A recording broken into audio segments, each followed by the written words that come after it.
Hi guys, welcome back to the channel. Today we are driving on the north-south leg of Highway 2000. This road was recently renamed the Edward Seaga Highway. It runs from Kingston to Ocho Rios.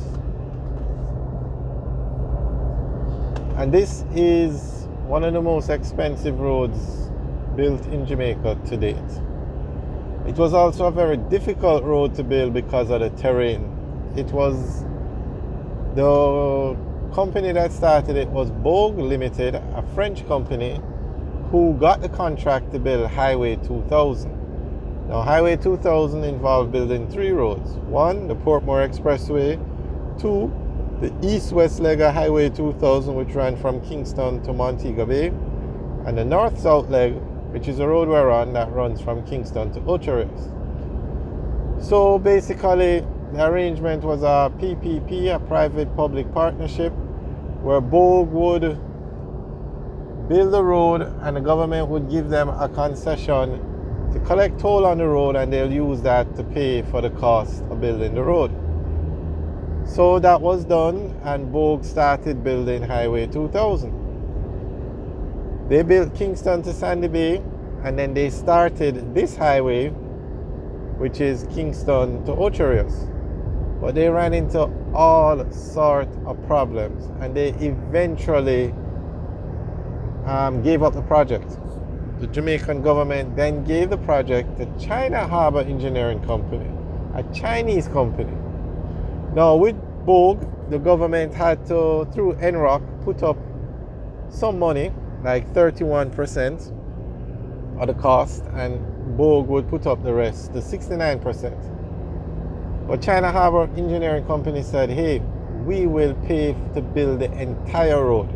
Give us a 50-year concession to collect back the money to build the road, and give us some land, because even with the toll, that's not going to be enough. So they said, okay. And the Jamaican government gave the contract to China Harbour Engineering Company. And China Harbour Engineering Company has performed magnificently since then. They built this road. They are now the ones building the Southern Coastal Highway, and they are also the ones building out the other part of Highway 2000 on the east-west leg, which takes you to Montego Bay. So now, at the time that this was done, it created a lot of discussion, because when Bogue was selected as the contractor for Highway 2000, there was a long process. It took years. It took also a lot of consultants, a bidding process. You started with probably 120 companies, then it came down to 4, then it came down to 2, then 1. But when China Harbour Engineering Company was given this contract to build this road after Bogue couldn't finish it, there was no bidding process. There was no 100 companies involved. It was just the government and China Harbour Engineering Company. So it created a lot of discussion, and an investigation followed to see if anything was done wrong because of the way everything was done. Now that investigation came out and said that everything was okay, everything was done properly. I don't know if done properly, but there was no corruption or anything like that. And since that investigation, both political parties, it doesn't matter who is in power, the contract goes to China Harbour Engineering Company, because they are the #1 contractor for building roads in Jamaica. They sometimes subcontract out the work to local subcontractors or local contractors, but if it's a highway in Jamaica now, you don't need to ask who is building it. It's China Harbour Engineering Company. And they get the job done. They get the job done without a doubt. The Southern Coastal Highway between Harbourview and Port Antonio, China Harbour Engineering Company. The east-west leg of the highway that's being built out to Montego Bay, China Harbour Engineering Company. So they get the job done. But that's how China Harbour Engineering Company got started in Jamaica. And they actually, I think Bogue had spent like 100 million US on this highway before they realized they couldn't finish it. And China Harbour Engineering Company paid them off, financed the entire project, and Jamaica has their highway. Now, there is something that we need to stop and think about. If China Harbour Engineering Company had gotten this contract from day one, maybe they would have built the Kingston to Montego Bay leg of the highway in one go, because that highway started in 2000 something, early 2000s, and it still has not reached Montego Bay yet. It's as far in August this year they'll open the section to Mandeville, and then from Mandeville they have to go over through St. Elizabeth, and then from St. Elizabeth up to Mount Pelion, and then Anchovy, and then Long Hill, and come into Montego Bay.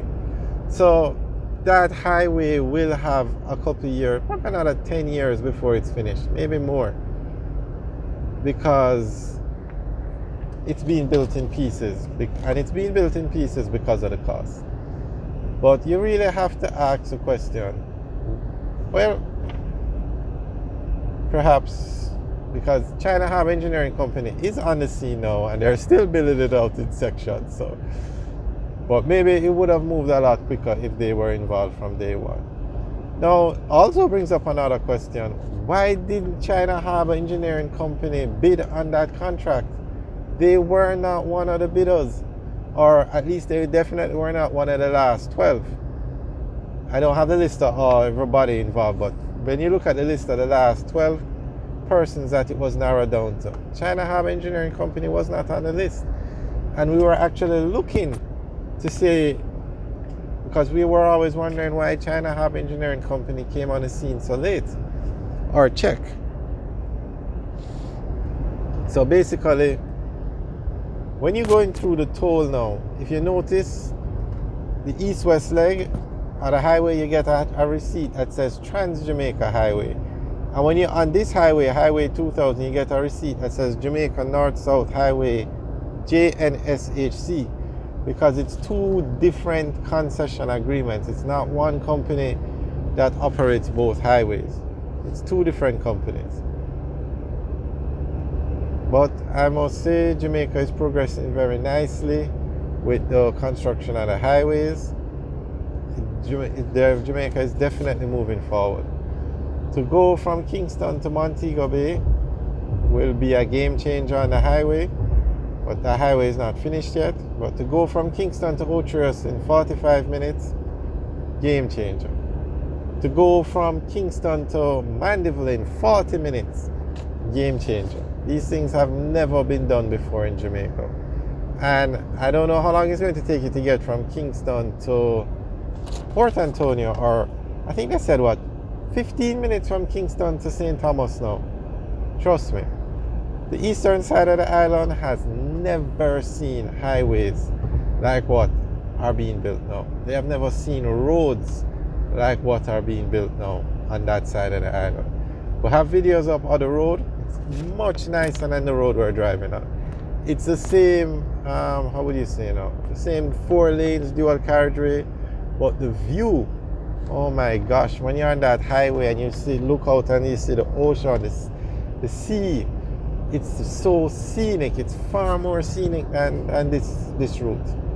So you guys definitely need to watch those videos, and when you get a chance, well, the road is not finished yet. Certain sections are finished, so you can wait till the highway is open, but when it's open, you definitely need to take a drive on that highway. Alright guys, thanks for watching. Remember to like, share, and subscribe. Have a good day.